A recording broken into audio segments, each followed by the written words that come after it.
sababu vile babu amewaambia na vile mheshimiwa Karoli amewaambia, tumetembea Kenya mzima kama kikosi cha Linda Mwananchi. Tumekuwa kule Pwani, mheshimiwa Mwashako yuko hapa atawaambia hakuna kura ya kasongo kule Pwani.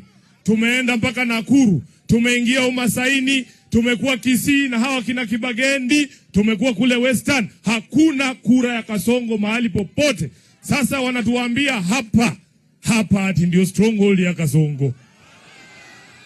Nataka mseme kwa sauti moja Nyandiwa, mahali wengine wako wasikie. Hapa mnasemaje?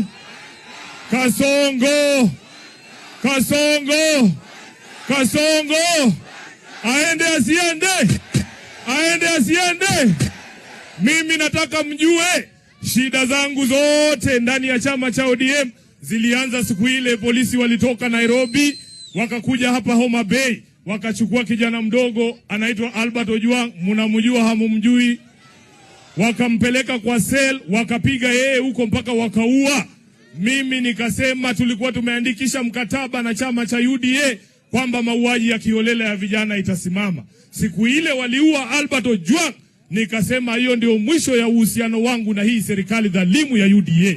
Ndio maana mumeona wamenifurusha kama katibu wenu mkuu, lakini tulikuwa Taita Taveta, vijana wa Taita wakasema wachana na vitu ya SG, tunataka kukupatia ingine inaitwa HE.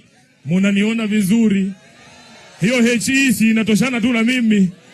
Nataka niwaombe ya kwamba tunapotoa uamuzi wa kusonga mbele, watu wote ambao mlikuwa mnaamini kwa sera za baba Raila Amolo Odinga, watu wote ambao mnaamini katika demokrasia na haki na utawala wa sheria, mtembee na sisi. Mutatembea na sisi?